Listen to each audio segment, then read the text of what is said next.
Good morning. I thank you for this opportunity to speak to you today at this important workshop on violence prevention by the Institute of Medicine. As professionals in medicine, public health, and the social sciences, you recognize that violence is a complex problem that requires a comprehensive solution.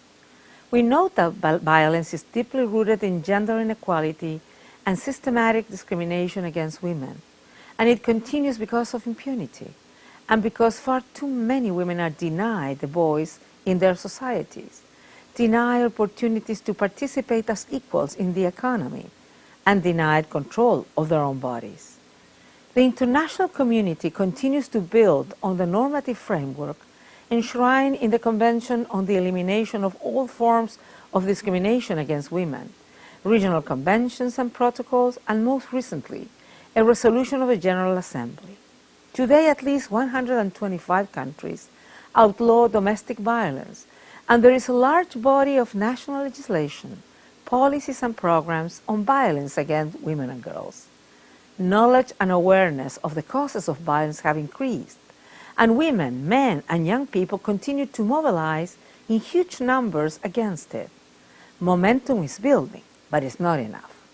The fact remains that in some parts of the world, up to 7 in 10 women experience some form of violence in their lifetime. This violence has high costs for the health and well-being of women, their children and families, and their communities. And we all agree that every person has the right to a life free from violence. But preventing violence against women means that we must work to break down the structural barriers that prevent women from being full and equal participants in their societies, from access to education, to economic opportunity, to sexual and reproductive health. Violence against women is a violation of human rights. It is also an urgent matter of public health and should be treated like one in every country. Services such as physical and mental health care, shelters, legal and medical aid, and social welfare support must be expanded to effectively respond to all women and their children. This includes those who live in rural areas or belong to indigenous groups, those with disabilities, migrants, and adolescents. But we cannot wait until violence occurs to confront the problem.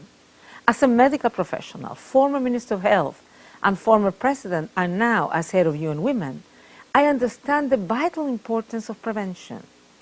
To fully understand the scope, nature, and consequences of violence against women, we must have the proper collection and analysis of data.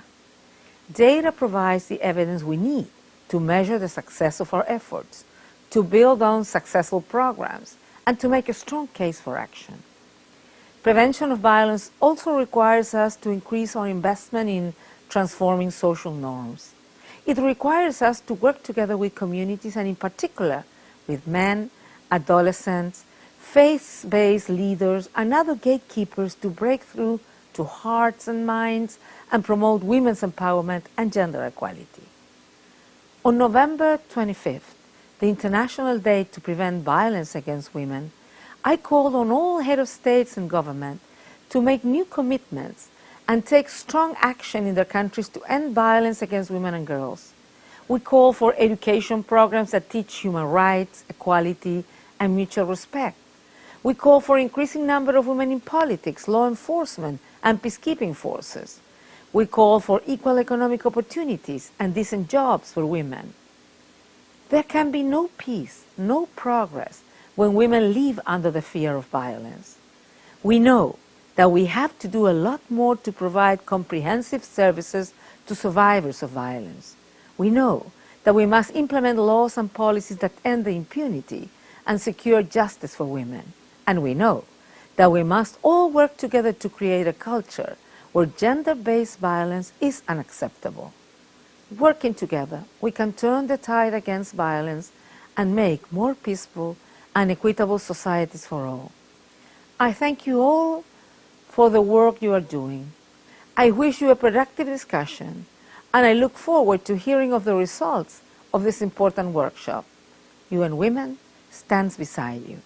Thank you.